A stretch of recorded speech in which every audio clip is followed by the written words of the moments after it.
Amado Dios, Padre de nuestro Señor Jesucristo, Padre nuestro por adopción, Creador nuestro, Señor soberano, a ti dirigimos nuestra oración. Pedimos en los méritos de tu Hijo, el Señor Jesucristo, que tu Espíritu Santo nos asista esta noche, que nos dé habilidad, en mi caso, para predicar correctamente y sobre todo fielmente, y también a mis hermanos para prestar atención sin ningún tipo de distracción, ni de los problemas, ni de los asuntos laborales pendientes, ni de los asuntos familiares, también por afrontar, Señor, que nos des en este momento concentración en tu palabra y que sea ya la que nos transforme. Te damos gracias y así oramos en el nombre del Señor Jesucristo. Amén. Bueno, hemos estado estudiando, hablando de algunos principios del liderazgo espiritual y son principios que nos van a ayudar a nosotros a ejercer el llamado, la encomienda que el Señor nos ha dado a cada uno de nosotros en las familias, en los trabajos, en la ciudad y por supuesto en la iglesia en la que también nos encontramos. Y debemos iniciar pensando que el verdadero liderazgo es antes que nada un servicio, es un privilegio, es una posición cuyo significado no representa algún valor intrínseco en el líder, sino que lo que representa es una oportunidad de servicio y un privilegio. Eso es, el liderazgo pues, debemos verlo nosotros como un servicio continuo a favor del prójimo. Sea el prójimo la iglesia, sea el prójimo un desconocido al que le estamos presentando el evangelio, sea el prójimo nuestra familia, al final es un servicio. Y hoy quiero resaltar de manera particular que ese liderazgo, ese servicio, tiene un elemento esencial que es el líder. Es el carácter de la persona que se ofrece o que es llamado a servir. A diferencia del liderazgo mundano, el liderazgo espiritual, el carácter de quien ejerce el liderazgo es algo fundamental. En el mundo en el que nosotros vivimos son frecuentes los escándalos, por ejemplo, de tipo político. Ya se volvió normal que un líder sea una persona con una integridad cuestionada. Hasta hace unos años, como dicen los abuelitos, cuando el general Rodrigo, no sé quién, Pinilla, Rodrigo Rojas, y de ahí otros hacia atrás, lo normal era que los dirigentes políticos tenían que ser personas que tuvieran una vida familiar, que fuera un espaldarazo a la labor que ellos iban a representar. Eso era lo normal. Pero ahora no es así.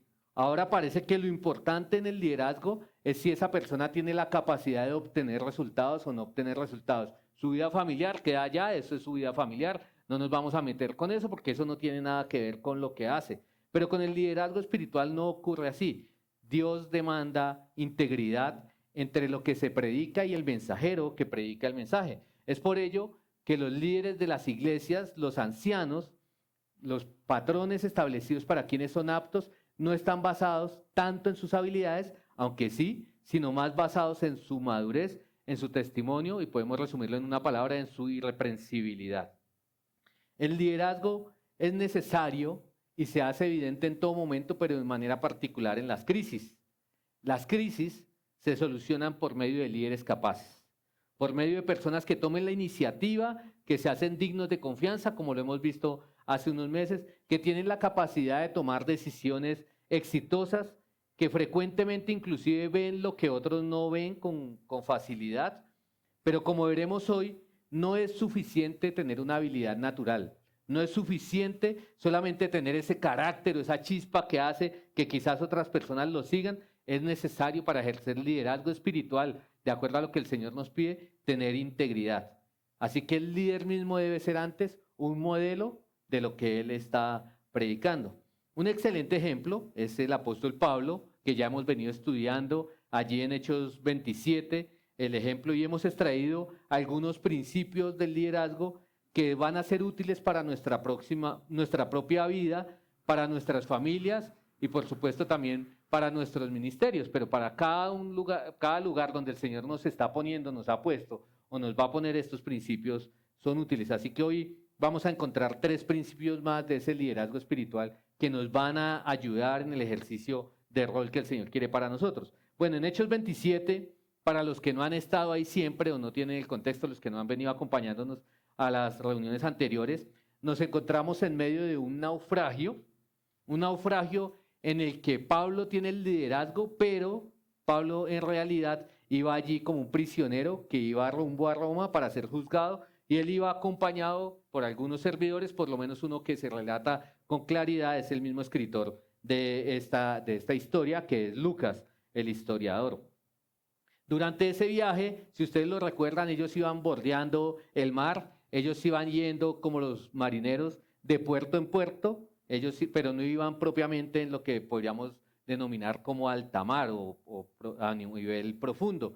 Ellos iban haciendo escalas e inclusive los que mejor recordarán que hubo un transbordo que ellos tuvieron que hacer, cambiar de una nave a otra nave, y se pasaron a una nave alejandrina que iba para Italia, en un lugar llamado Licia. Y cuando ellos estaban en un lugar llamado Buenos Puertos, que parece que Buenos Puertos no tiene sino el nombre, como lo dicen, de Patio Bonito, y espero nadie viva en Patio Bonito, que es el barrio de las mentiras, pero ese lugar, Buenos Puertos, pues parece que Buenos Puertos no tenía nada. Y Pablo allí se dio cuenta, estando allí, se dio cuenta que por las condiciones climatológicas, que por la época del año, pues no era lo más adecuado emprender el viaje nuevamente, y él le advirtió al centurión que estaba a cargo de ese viaje, era un hombre llamado Julio, pero Julio, ¿qué hizo? Prefirió seguir el consejo del capitán de la nave, del piloto del barco, e ignoró las sugerencias que Pablo les hizo y cómo Pablo les dijo que iba ese viaje a ser de pérdida. Ese viaje se convirtió entonces en una crisis completa y, como hemos dicho hace un momento, en la oportunidad perfecta para que el liderazgo de Pablo surgiera allí y fuera evidente. Ellos naufragaron un viento que le tenían nombres, así como bautizan a los satélites, a los planetas, a las estrellas, pues este viento también tenía nombre, se llamaba Euroclidón. Y ese viento los golpeó al punto que ellos se abandonaron la nave, se dejaron llevar, dejaron de insistir, se dejaron ir a la deriva y comenzaron ahí a trabajar juntos. Inclusive, lo primero que se cayó de la nave fue el barco salvavidas, la nave salvavidas, y Lucas mismo cuenta cómo él tuvo que ayudar a jalar ese barco y amarrarlo para que no se volviera a perder, ese esquife, como lo llaman algunas traducciones.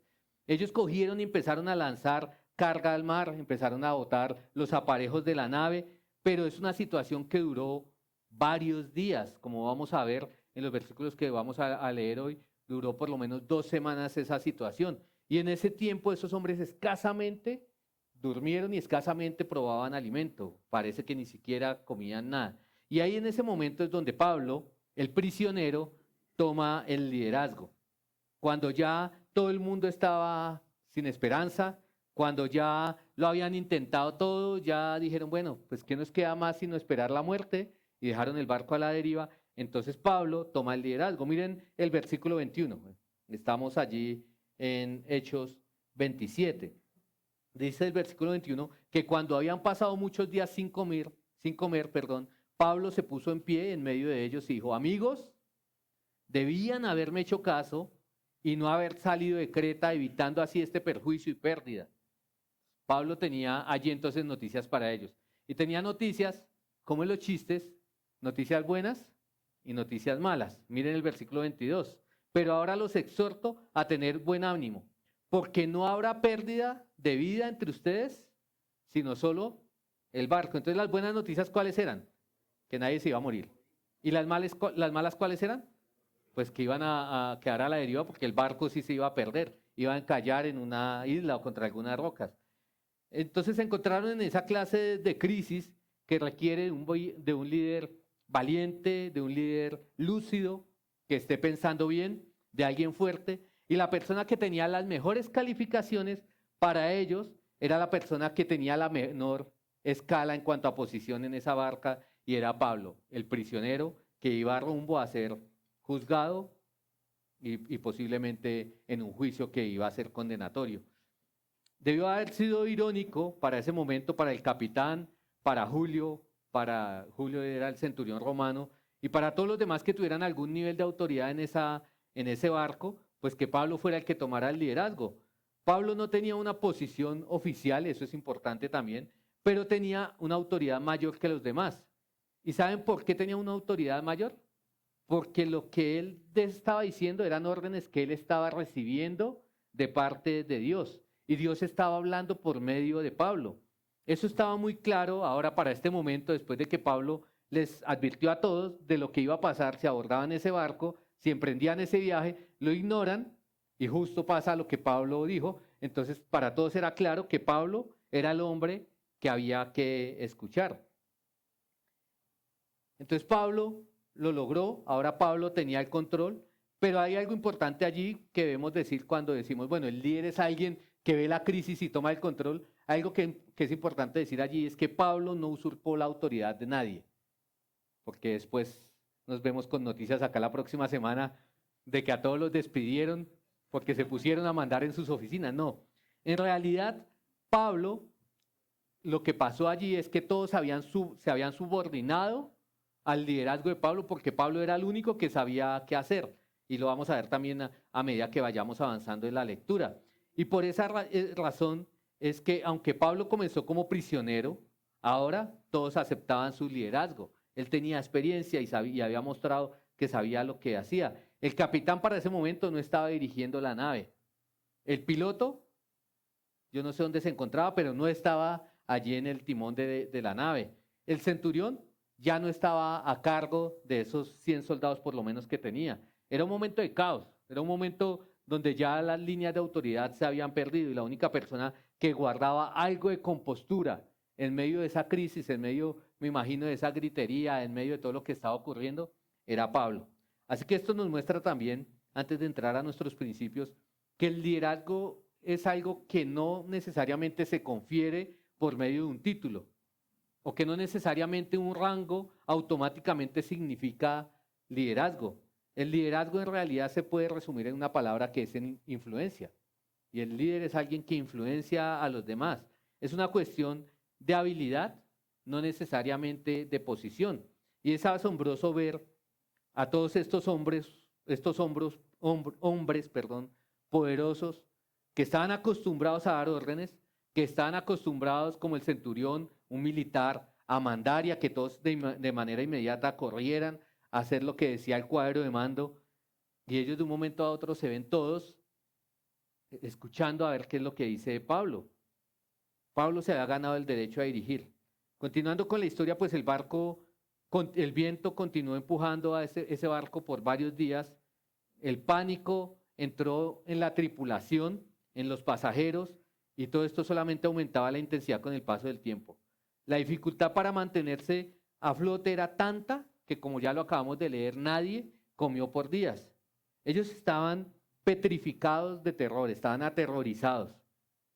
Ellos no tenían además la menor idea de dónde estaban. No sabían la dirección hacia dónde iban. Así que la seguridad de que Pablo les dio de que todos iban a vivir era la única esperanza que ellos tenían para ese momento. Todos pensaban que iban a morir y Pablo les dice, no, yo les tengo un mensaje y es que nadie va a morir, y esa era lo único a lo que ellos se podían aferrar. Y vamos a ver, como les dije, unos principios de liderazgo, pero el primero lo encontramos allí comenzando en el versículo 27 hasta el 29, y tiene que ver con que el líder nunca transige, nunca tranza, nunca negocia, nunca cede los absolutos. Los absolutos son no negociables, podríamos decirlo. Mira el versículo 27, dice, venía la 14ª noche, y siendo llevados a través del mar Adriático a la medianoche, los marineros sospecharon que estaban cerca de tierra y echando la sonda hallaron 20 brazas, y pasando un poco más adelante volvieron a echar la sonda y hallaron 15 brazas, y temiendo dar en escollos, echaron 4 anclas por la popa y ansiaban que se hiciese de día. ¿Qué ocurrió? El barco en el que iba Pablo fue lanzado, fue empujado por una extensa región del mar Mediterráneo por 2 semanas completas. Así que imagínense cuánto pudieron ellos alejarse de las costas. Estaban en una situación desesperada. Quienes alguna vez han estado en el mar de noche, de pronto en una chalupa, en un barco, en un crucero, en cualquier embarcación, pueden darse cuenta que cuando se asoma a algún lado del barco, se ve negro, se ve negro. Si no hay luna, si no hay estrellas, no se ve nada, nada. Para donde usted mire, se ve absolutamente oscuro. No se diferencia el horizonte con el firmamento. Es algo realmente terrorífico estar a la deriva en un barco que no tenía ningún control y donde, pues, por supuesto, pues el oleaje era bastante alto. Seguramente era una noche oscura, una noche nublada, donde era casi imposible ver la silueta. Y dice Lucas que ellos sospecharon que había tierra. Es probable que ellos escucharon algo del sonido de las olas que rompían contra alguna costa que estaba cercana. Entonces ellos ahí, ¿qué hicieron? Dijeron, bueno, pues midamos qué tan hondo está. Entonces tiraron una sonda, bajaron una cuerda que tenía unas pesas que llegara hasta el fondo y luego entonces devolvían la cuerda y medían. Y dice Lucas que la primera cuerda midió 20 brazadas. Bueno, 20 brazadas, ustedes saben, normalmente la extensión de los brazos es la misma de las personas, entonces sí, el estándar, digámoslo así, era más o menos 1.8 metros cada brazada. Así que esta distancia lo que daba era que estaban a unos 36 metros de profundidad, lo que indicaba que ya en realidad no estaban en mar abierto. En realidad era cierta su sospecha. Ya no se encontraban en un territorio tan profundo. Ellos esperaron un rato, volvieron a lanzar otra sonda, a medir nuevamente y ahora les dio 15 brazadas, aproximadamente unos 27 metros, lo que indica que a medida que iban avanzando se iban acercando a la costa porque era cada vez menos profundo. Pero al mismo tiempo esto era una situación muy peligrosa. ¿Por qué? Porque estaban a medianoche. Ellos literalmente se estaban acercando a la playa y no sabían qué era lo que les esperaba. En aguas tan poco profundas, es normal que las grandes embarcaciones no puedan llegar, sino que haya rocas y esas rocas tienen la capacidad de hundir los barcos. Entonces la peor pesadilla a la que un marinero puede enfrentarse, como en el Titanic, más o menos, es encallar. Es que choquen con rocas y esas rocas ¿qué hacen? Destruyen la embarcación. Entonces ellos como estaban navegando a ciegas a medianoche, ellos sabiendo que cada ola lo que iba a hacer era acercarlos más hacia el peligro, entonces ¿qué hicieron? Decidieron tirar las anclas. ¿Tirar las anclas para qué? Para quedarse quietos y esperar que llegara la mañana. Probablemente se encontraban ya quizás a una media milla de la costa oriental de una isla llamada Malta, que como nos relata el versículo 1 del capítulo 28, pues es a donde finalmente llegan, pero ellos no sabían que iban para allá, ellos estaban a la deriva, nosotros lo sabemos porque tenemos la Biblia, tenemos la narración, ellos no la tenían. Pero ellos por eso pudieron escuchar el oleaje, porque ya estaban a una distancia prudente. El plan evidentemente era que cuando amaneciera, que cuando ellos pudieran ver la costa, entonces ellos levantarían las anclas y tratarían de llegar lo más cerca a la orilla.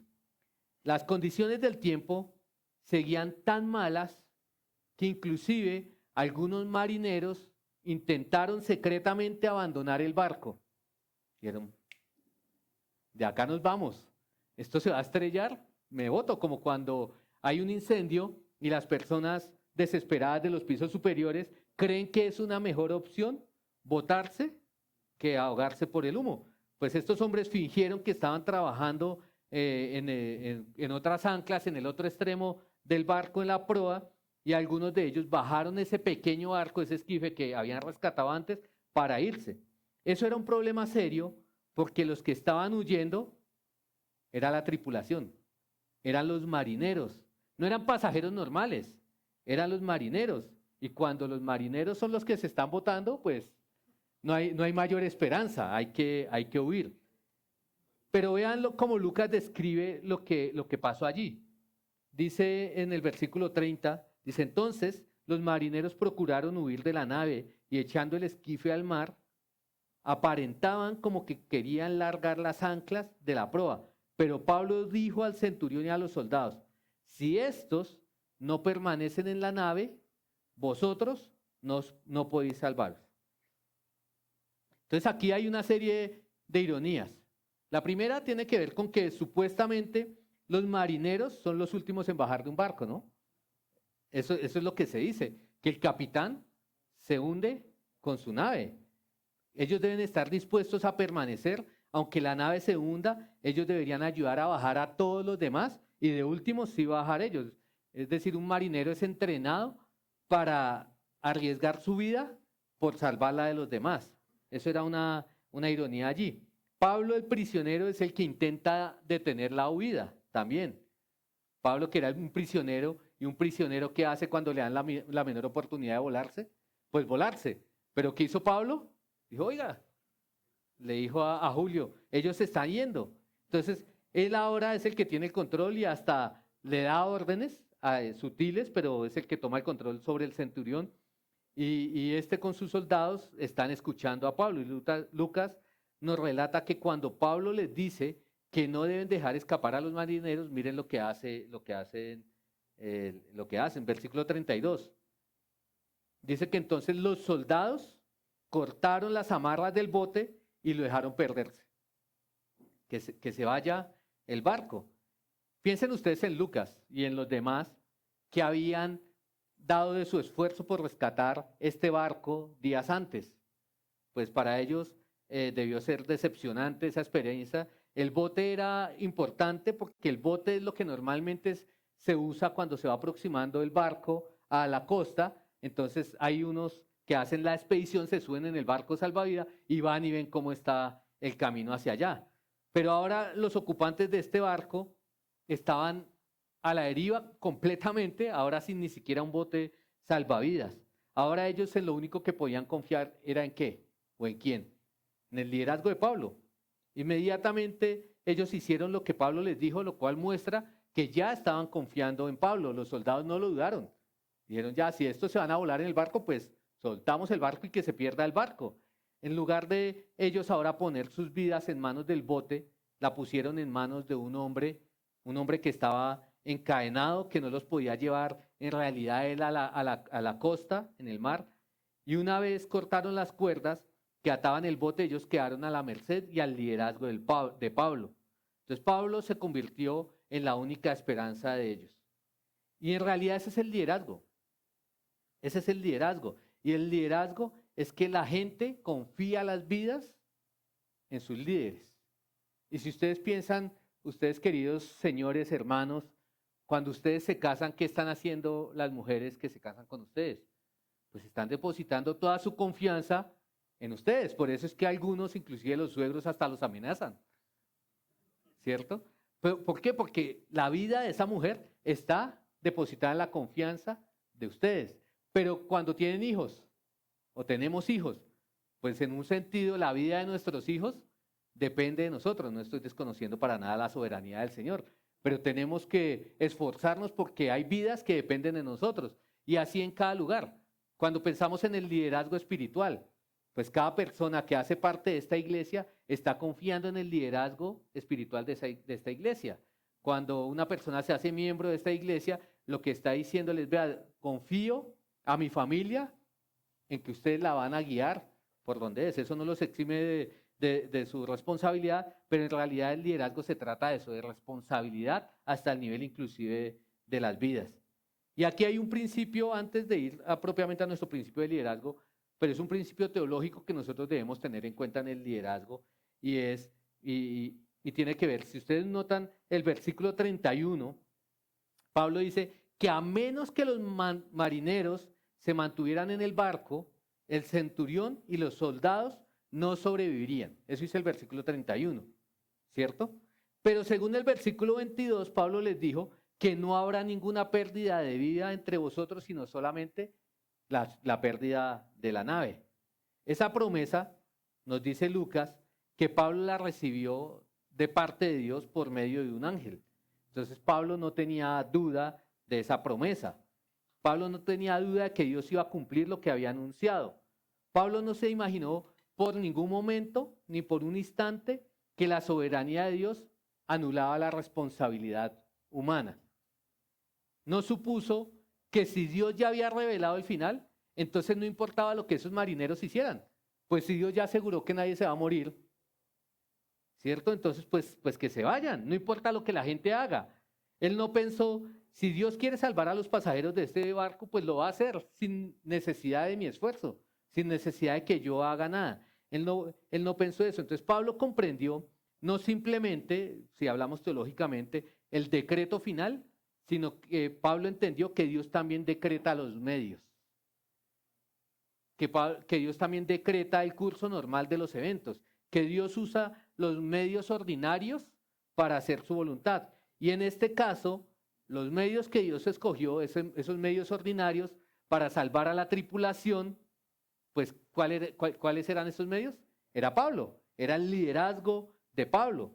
Y esto tiene mucha lógica, porque sin las manos hábiles de esos marineros, pues sería imposible llevar el barco a su destino final. Ellos eran los que estaban capacitados para hacerlo. Así que el punto aquí teológico es que la soberanía de Dios no anulaba la responsabilidad ni de los marineros, ni la responsabilidad tampoco de Pablo. Entonces el versículo 22 de Hechos 27, que dice que no habrá ninguna pérdida de vida entre vosotros, sino solamente las de la nave, y el versículo 31 donde Pablo también dice que si estos no permanecen en la nave, vosotros no podéis salvaros, muestran el equilibrio perfecto que hay entre la soberanía divina y la responsabilidad humana. No hay ninguna contradicción entre esos dos principios. Ambas cosas son verdaderas. Nadie en ese bote iba a morir. Dios lo había decretado así. Pero a menos que la tripulación se mantuviera en el barco y ayudara a llegar el barco a la isla de Malta, los pasajeros no se salvarían. Dios también decretó eso. Entonces Dios dispone los medios al igual que dispone el final. Y eso es muy útil y muy necesario en el liderazgo espiritual, porque Dios tiene asegurada el destino de cada persona. Dios es quien sabe la salvación de nuestros familiares o si no van a ser salvos. Dios es el que conoce el futuro. Pero eso no quiere decir que nosotros vamos a quedarnos como piedras esperando a ver lo que Dios haga. No, Dios utiliza medios y esos medios solemos ser nosotros como líderes en las casas, en las familias y en la iglesia. Entonces, aunque Pablo estaba completamente seguro de que el objetivo principal de Dios era salvar a cada uno de los pasajeros, ese conocimiento no le impidió a él advertir a Julio, asegurándose que la tripulación no abandonara la nave. Y ahí es entonces donde ahora sí llegamos a nuestro primer principio. ¿Cuál es? Ya se los mencioné. Y es que el líder no negocia, no transige, no hace concesiones en los absolutos. Cuando Dios habla, no se puede ceder. Una cosa es ceder en cuestiones de preferencia y otra completamente diferente es ceder en cuestiones de principios. Porque, hermano, ceder es bueno, ceder es necesario en la mayoría de responsabilidades y de relaciones humanas. Por ejemplo, en el matrimonio, ¿qué pasa si uno no cede? Hay que ceder, hay que ceder. En todo lo que sea de libertad, podemos ceder. Si comemos pollo, comemos carne, pues cedamos, démosle el gustico a nuestras esposas, démosle el gusto a nuestros hijos. Pero si es venir a la iglesia o ver, qué sé yo, la final de la liga inglesa, la Fórmula 1, cualquier otra cosa, pues ahí no podemos ceder. No podemos ceder, ¿cierto? Entonces, en el matrimonio, por ejemplo, las parejas deben ceder con frecuencia para poder lidiar con los desacuerdos respecto a las preferencias y a la opinión. En el gobierno también, los compromisos son necesarios a veces para poder sobrepasar obstáculos. En los negocios, pues hay que ceder. Es muy raro que alguien haga un negocio, plantee un costo, un precio por algo, supongamos que se está vendiendo, y que no sea absolutamente nada y el otro diga, bueno, listo, está bien. Pues se puede ceder. La persona que rehúsa ceder en cualquier circunstancia en realidad es una persona obstinada, irrazonable y al mismo tiempo egoísta. Esa clase de inflexibilidad de voluntad es pecaminosa y puede llevar inclusive a la ruina a muchas relaciones, matrimonios, organizaciones. En lo que se puede ceder, está bien ceder, pero en lo que respecta a cuestiones de principios, como la base ética, las bases morales, los absolutos bíblicos, axiomas de la palabra de Dios, mandatos claros de Dios, la veracidad de Dios mismo, con eso, hermanos, no se debe negociar. Y un verdadero líder sabe eso y sabe dónde trazar el límite. En este caso, Pablo no iba a dejar que la ingenuidad humana arruinara los propósitos de Dios. Pablo sabía cuál era el decreto de Dios y él no iba a permitir que alguien se opusiera a la voluntad de Dios. Una persona de menor carácter hubiera dicho, bueno, pues está bien que se vaya, pues al fin y al cabo es la vida de ellos, pues no vale la pena preocuparse por ellos, pero no. Pablo sabía, conocía la promesa divina, conocía que era de índole absoluto, conocía que Dios iba a proteger a todos los que se encontraban en el barco a bordo, pero no se iba a quedar quieto viendo a esos cobardes intentar en vano burlar el plan de Dios y la promesa de Dios. Dios se iba a mostrar, se mostraría grande, se mostraría poderoso, todos se salvarían y Dios tendría el mérito por lo que iba a hacer, pero mientras tanto, Pablo vería cómo cada intento de frustrar los planes de Dios no se anulaban por sí solos, sino que él iba a estar ahí al tanto y por lo tanto, en este caso, fue el liderazgo decisivo de Pablo, el liderazgo rápido de Pablo, lo que Dios usó para detener esa huida de la tribulación y al final cumplir su propósito de preservar las vidas de todos los que iban en el barco. Así que un líder auténtico tiene comprensión clara, eso lo vimos en una de las reuniones anteriores, de lo que es, pero tiene claridad acerca de lo que es absoluto y de lo que es negociable. Y eso es importante. ¿Cómo sabemos nosotros qué es un absoluto, qué es no negociable? ¿En qué puedo ceder? ¿En qué no puedo ceder? ¿Cómo sabemos eso? Pues hermanos, por medio de las escrituras. De otra forma, sin conocimiento profundo de las escrituras no vamos a tener ese discernimiento y vamos a tender a poner reglas donde no hay que poner reglas y a hacernos matar por lo que no debemos hacernos matar. Hay cosas en las que podemos ceder. Entonces un líder auténtico entiende cuáles son esos no negociables, cuáles son esos principios que importan, cuáles son esos mandamientos y esas promesas divinas que debemos nosotros buscar que se cumplan. Porque los absolutos son establecidos por la palabra de Dios. Esos son los absolutos. No son los que nosotros establecemos. No, es que yo dije que aquí hacemos esto. No, podemos ceder en muchas de esas cosas, pero en los absolutos nadie. Nadie puede ser un líder efectivo espiritual a menos que comprenda la verdad esencial de las escrituras y rehúse a negociar con la verdad y la autoridad absoluta de la Biblia. Ese principio aplica no solamente a pastores, no solamente a líderes de iglesias, sino que aplica a cualquier cristiano que desea ser un buen líder en el lugar que el Señor lo haya puesto, en su trabajo, ¿cierto? Por supuesto en la ciudad y por supuesto en la familia. Usted debe tener claridad de qué es no negociable en el ejercicio espiritual de su liderazgo, qué es no negociable para su familia y en qué usted puede negociar, en qué usted puede ceder. Entonces ese es el primer principio del liderazgo espiritual. Entonces, sea que esos marineros se hayan dado cuenta o no, en realidad lo que Pablo estaba haciendo era que les estaba salvando la vida. Porque abandonar el barco en la oscuridad, a esas horas de la madrugada o de la medianoche, en medio de ese viento, de ese huracán, de Euroclidón, como lo llamaban, e intentar llegar a la costa en un bote tan pequeño, eso era acabar con su vida, era prácticamente un suicidio. Tal como sucede con los buenos líderes, Pablo también conocía la línea de mando y noten ustedes que él en vez de intentar el detener de inmediato la tripulación, ¿el qué hizo? ¿A quién le dijo? A Julio.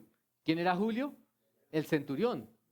Él se dirigió a quien debía dirigirse para que fuera Julio quien ordenara a los soldados. Entonces, como dicen en el ejército, conocía bien los cuadros de mando, conocía las jerarquías, de tal manera que aún su liderazgo fue un liderazgo que no atropelló esas jerarquías.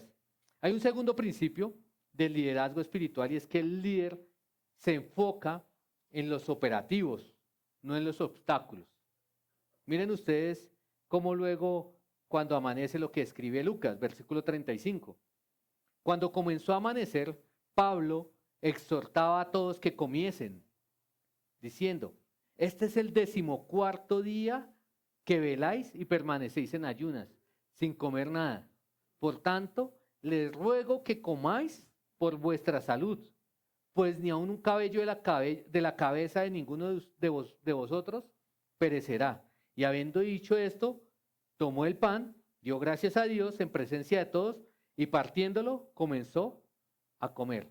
Y ahí nosotros vemos cómo el líder se enfoca en los operativos y no en los obstáculos. Por 2 semanas completas estos hombres, todos los que iban allí en la nave, estaban batallando contra todo lo que se presentaba sin comer. Y Pablo analizó la situación muy bien. Y entonces él dijo, estos hombres necesitan comer, como al final de este sermón. Necesitan comer.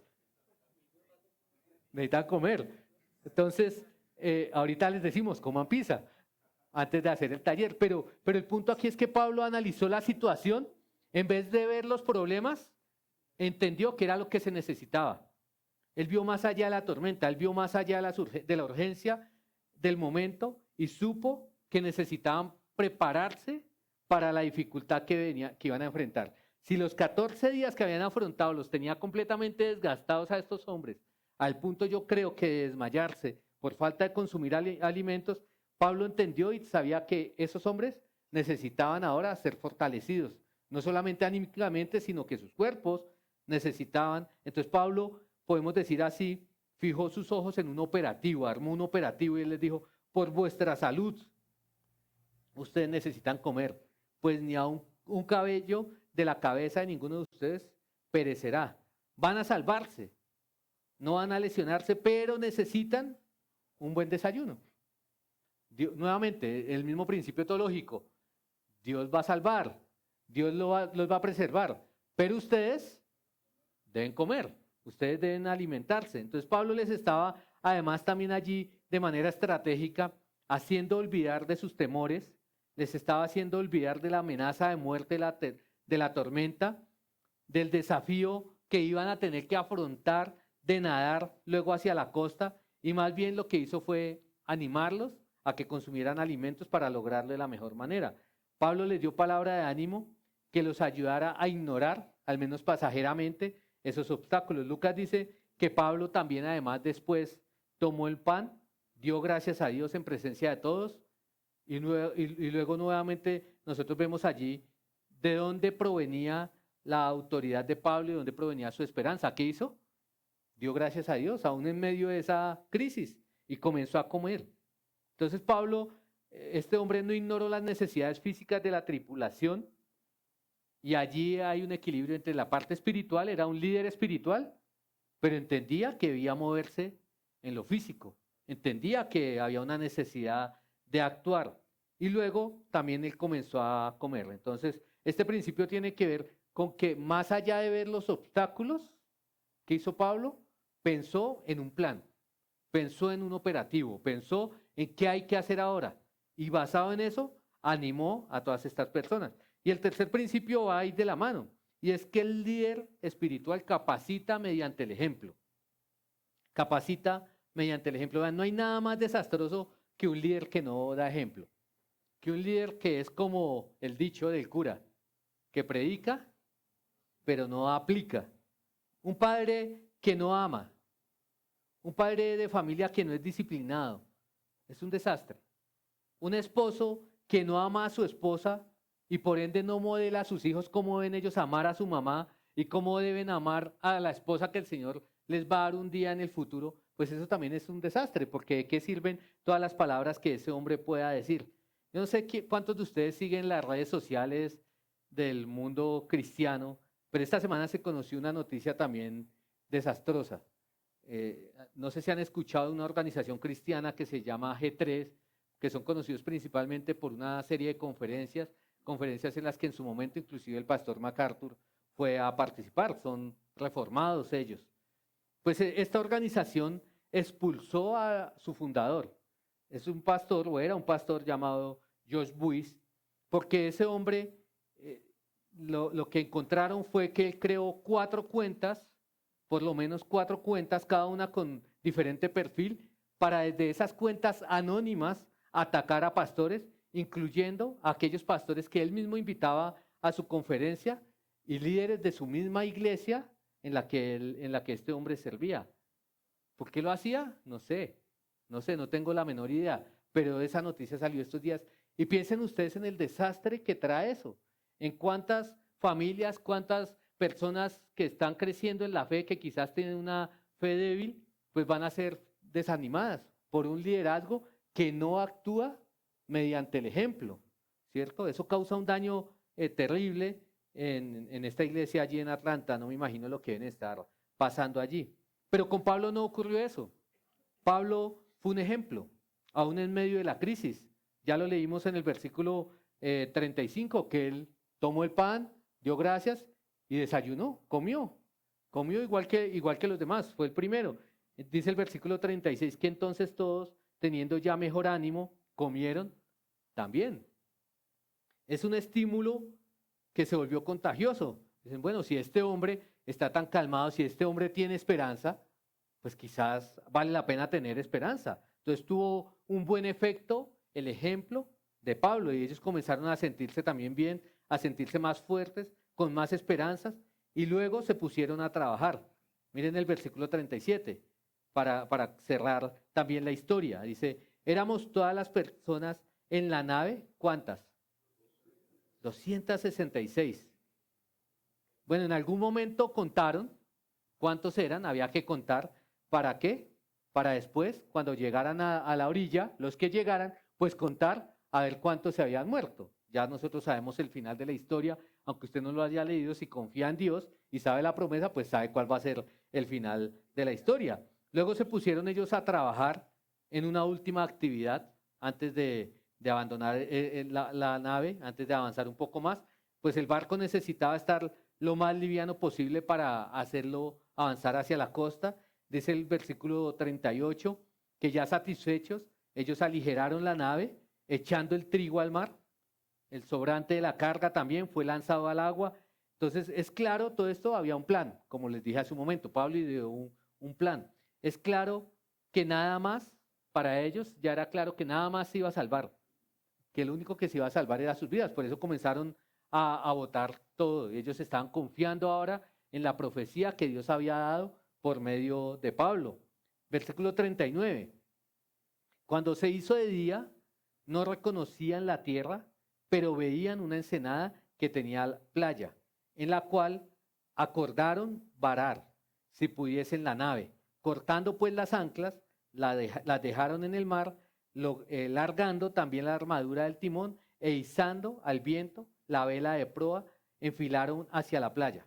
Entonces ahí nosotros vemos una serie de instrucciones o de acciones que nos demuestran por qué era esencial que la tripulación, que los marineros se mantuvieran a bordo, porque solamente un marinero experimentado sabía ese tipo de cosas que tenían que hacer, que tenían que atar el timón porque la tormenta era bastante fuerte, porque los vientos eran fuertes, de otra manera habría sido imposible. Así que ellos amarraron eso con cuerdas firmes, trataron de mantener, para que el barco tratara de mantener un cruce recto, y ellos ahora tenían que ir esperando a que el barco avanzara. Gracias a la soberanía de Dios, la nave llegó hasta un lugar exacto. Cuando uno lee un poco más los comentarios, en realidad era casi imposible encontrar un lugar para la nave. Al día de hoy, la arqueología bíblica y los historiadores han encontrado que hay un lugar que coincide con esas descripciones que Pablo muestra allí en el Mediterráneo. Había una bahía con una playa. Así que esos hombres entonces, ¿qué hicieron? Cortaron las anclas, es decir, no las trataron de rescatar en la nave, sino que las dejaron perderse, porque para qué llevar esas 4 anclas si la nave se iba a destrozar.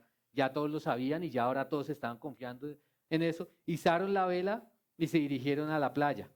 No tenían idea de lo que iba a suceder. Miren el versículo 41, dice, pero dando en un lugar de 2 aguas, hicieron encallar la nave, y la proa hincada quedó inmóvil, y la popa se abría con la violencia del mar. Desde la perspectiva de la nave, llegando a la bahía, parecería que tenían camino libre hacia la playa, pero el barco había encallado en un arrecife. Dice que la popa se abría con la violencia del mar, y que las grandes olas violentas, entonces lo que continuaron fue golpeando la parte trasera de ese barco, de tal manera que empezó a destrozarse el barco. El navío quedó allí varado a cierta distancia de la playa, ya no podía avanzar más y no quedaba otra opción sino más que nadar. Nada nos dice que todos sabían nadar. Nada nos dice, pero era la única opción. En ese punto los soldados se dieron cuenta de que cada uno tenía que preocuparse ahora por su propia vida, que no iban a internarse en esas aguas encadenados con los prisioneros. ¿Cómo iban a nadar con un prisionero ahí encadenado a ellos? Y esa situación de vida o muerte tan caótica sería imposible vigilar a los prisioneros. Pero tal como lo vimos hace unos meses, si un soldado romano perdía a un prisionero, le tocaba pagar con su propia vida. Entonces esos hombres dijeron, bueno, después de este naufragio, nos salvamos, llegamos, se nos vuela el preso y nos matan. Entonces es mejor hacer otra cosa. ¿Qué planearon ellos? Versículo 42. Dice que entonces los soldados acordaron matar a los presos para que ninguno se fugase nadando. Pero el centurión, queriendo salvar a Pablo, les impidió ese intento y mandó que los que pudiesen nadar se echasen primero y salieran a tierra, y los demás, y los demás, partes en tablas, parte en cosas de la nave, y así aconteció que todos se salvaron saliendo a tierra. Entonces, este Julio era un hombre de quien Pablo ya se había ganado su confianza, que fue uno de los principios que vimos hace un par de meses también. Pablo era un hombre digno de confianza, entonces Julio sabía que Pablo no se le iba a volar. Ya lo había demostrado, era un hombre digno de confianza. Así que Julio le ordenó a los marineros, a los soldados, que nadaran y que cada uno cogiera una tabla, cogiera lo que pudiera para nadar y llegar a la playa. Imagínense ustedes, ¿cuántas personas dijimos? 276 personas. 276 personas lanzándose no a la piscina, lanzándose a unas olas furiosas del mar, porque por eso ese barco estaba a la deriva. Y además en un mar que estaba lleno de piedras, de rocas, porque por eso el barco había encallado. Las probabilidades de que los 276 se salvaran eran mínimas. Pero eso fue exactamente lo que sucedió. 276 personas se lanzaron al mar y 276 personas llegaron a la playa. Eso es una situación tremenda. El primer pensamiento de todos que todos tuvieron seguramente era agradecimiento al Dios que Pablo adoraba. Ese Dios de Pablo fue el que nos salvó. Sus promesas fueron ciertas. Su palabra era verdad. Lo que el ángel le dijo a Pablo que sucedería fue lo que ocurrió. El triunfo de Pablo en realidad era el triunfo de un gran liderazgo y nos enseña mucho a nosotros. Fue un liderazgo probado en momentos de crisis, que es donde se prueba el liderazgo. Pablo, cuando estalló la crisis, él dio un paso al frente y demostró lo que hace verdaderamente un líder. Él era un hombre decidido, un hombre determinado, tenía un pensamiento claro, tenía un pensamiento equilibrado, pero no solamente eso, no solamente tenía habilidades del liderazgo, sino que su carácter lo respaldaba. Su carácter lo respaldaba. Y por eso él, cuando las cosas estaban fuera de control, tomó el liderazgo y Dios honró sus esfuerzos con un éxito total. ¿Por qué? Porque como hemos dicho, Pablo no se dio en los absolutos. Él entendía cuál era la promesa de Dios, así que hizo lo que él debía hacer para que nadie se volara y que nadie intentara burlarse del plan de Dios. Pero también Pablo tampoco se dejó desviar de su objetivo y dejándose distraer de los obstáculos, sino que él más bien de manera lúcida pensó en cómo iba a actuar e ideó un plan, pensó en lo operativo. Y además Pablo dirigió de manera muy importante, ¿cómo? Con su ejemplo, con su ejemplo. En circunstancias que otra clase de hombre habría sido pasivo o se habría rendido, yo no sé, yo me pongo a pensar qué hubiera hecho yo y quizás queda uno petrificado, queda uno ahí quieto. Pero no, Pablo no.